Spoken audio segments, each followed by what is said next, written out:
자, 그럼 여야 소식도 좀 알아보죠.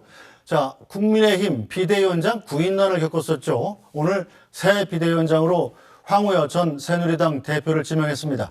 어떤 이유인지 윤재욱 원내대표 이야기 들어보시죠. 첫째는 공정하게 전당대회를 관리할 수 있는 분, 두 번째는 당과 정치를 잘 아시는 분, 세 번째는 당의 대표로서 덕망과 신망을 받을 수 있는 분, 요 세 가지 기준으로 후보들을 물색을 했는데 황우여 대표님은 오선 의원이시기도 하고 당의 대표를 지내신 분이고 또 덕망과 인품을 갖추신 분이고 공정하게 또 전당대회를 관리할 수 있는 분으로 생각을 했습니다. 떨어져 계셨지만 이준석 대표를 선출할 전당대회 때 전당대회 관리위원장님을 하셨고 또 당의 그 상임 고문으로서 고문단 회의에 늘 참석하셔서 당에 대한 애정을 가지고 자문도 해 주셨습니다. 교감이라기보다는 오늘 의총 직전에 제가 정무수석한테 이 황우여 비대위원장을 모시겠다는 말씀을 공유를 했습니다.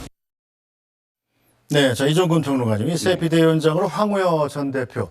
좀 훌륭하신 분인지는 알고 있었으면 약간 좀 깜짝 놀란 인선 아니었습니까? 그렇죠. 그런데 이것이 관리형 비대위원장으로서는 황우여 위원장이 상당히 적임자다라고 할 수밖에 없겠죠. 왜냐하면 황우여 위원장은 이렇게 세 가지 조건, 공정하다, 선거관리위원장을 벌써 두 번이나 했어요. 이 당에서 한나라당, 새누리당, 그러니까 이 전당대회 선거관리위원장이죠. 전당대회라든지 이런데. 그리고 그 다음에 정치를 잘 알고, 정치는 잘 아시죠. 어당팔이라는 별명 기억하세요? 어수룩해 보이지만 당수가 8단이다. 이런. 그 당수가 아니고 검도인가 하여튼 되게 무술 고단자. 검도 7단자. 그렇죠.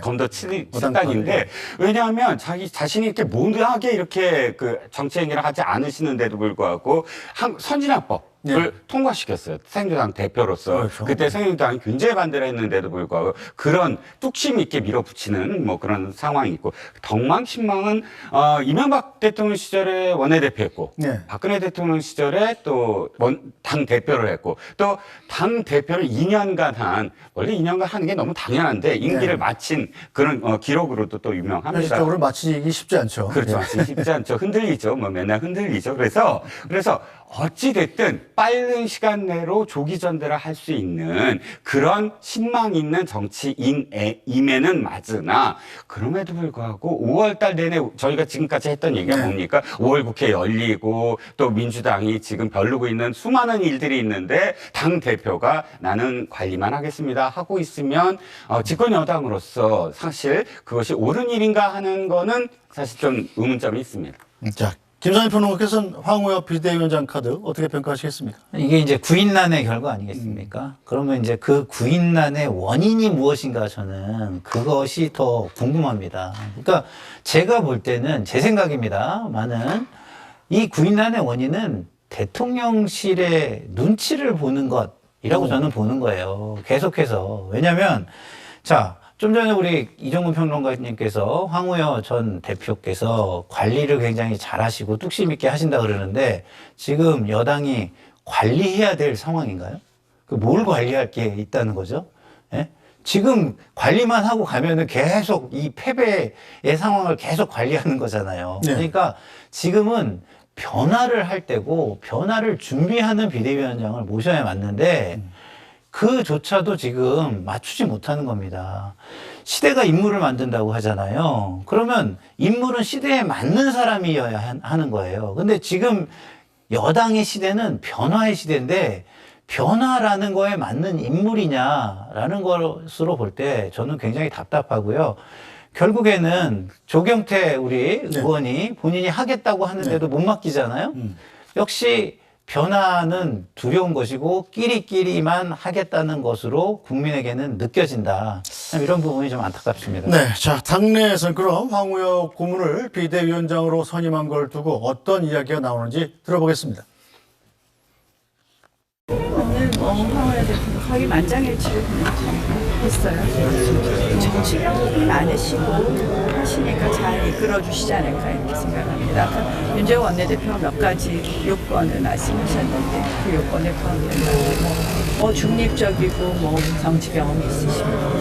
황우여 비대위원장 합리적인 분입니다. 예전에 제가 원내에서 부대표로 그분 당대표를 모신 적이 있는데 정말로 총선에 나타난 민의를 받들고 어떤 혁신 쇄신의 그림을 그려 나갈지 참 그건 잘 모르겠습니다.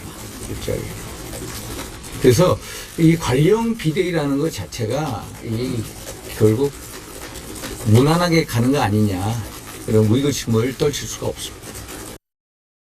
네, 자 양원희 논설위원 일단 황우여 비대위원장이 본인이 굉장히 훌륭한 분이다라는 점에는 이견이 없습니다만 과연 적합한 인선이냐에 대해서는 이 나경원 의원 그리고 윤상현 의원의 입장이 약간 좀 다르네요.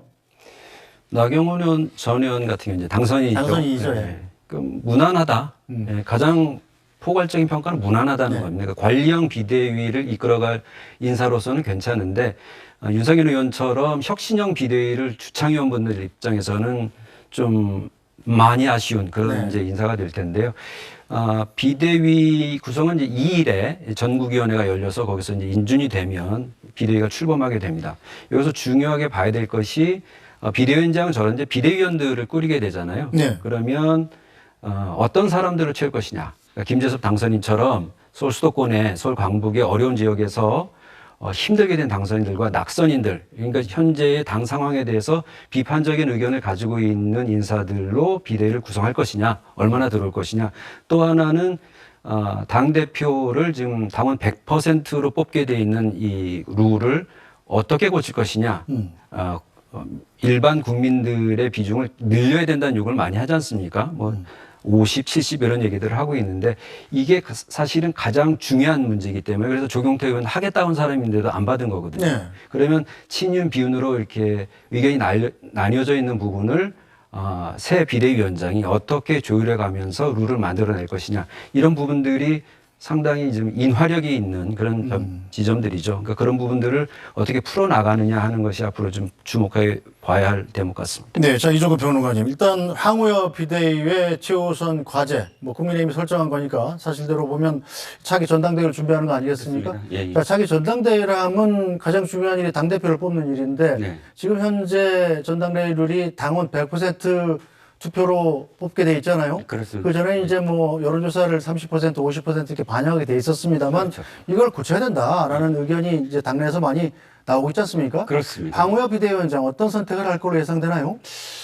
현재는 그러니까 주류 쪽에서는 여전히 당원 100%를 고집하고 있는 것으로 보입니다. 그런데 저는 이제 이 2개월여 그러니까 5월 달부터 6월 말까지 지금 전당대회가 열린다는 지금 예상 가능한 6월 말까지 2개월 동안 이 룰이 어떻게 될 거냐가 가장 큰 당내에서의 쟁점이라고 봅니다. 천목회라고 해서 지금 수도권 일대에 출마했던 국민의힘 후보들이 지금 모임을 갖고 상당히 목소리를 높이려고 하거든요. 개혁의 목소리를 높이려고 하는데 바로 이 대목 그러니까 당원 100% 절대 안 된다. 그러니까 국민 여론을 최소한 몇 %로 넣어야 된다. 이런 식의 어떤 주장을 지금 펼칠 것으로 내다보고 있고요. 또 수도권을 중심으로 한 당선인들 역시 마찬가지입니다. 그렇기 때문에 저는 황우여 신임 비대위원장이 물론 이제 중앙위원회 통과돼야 되겠지만 내정자가 이 문제와 관련해서 100%를 고집할 수 있을까?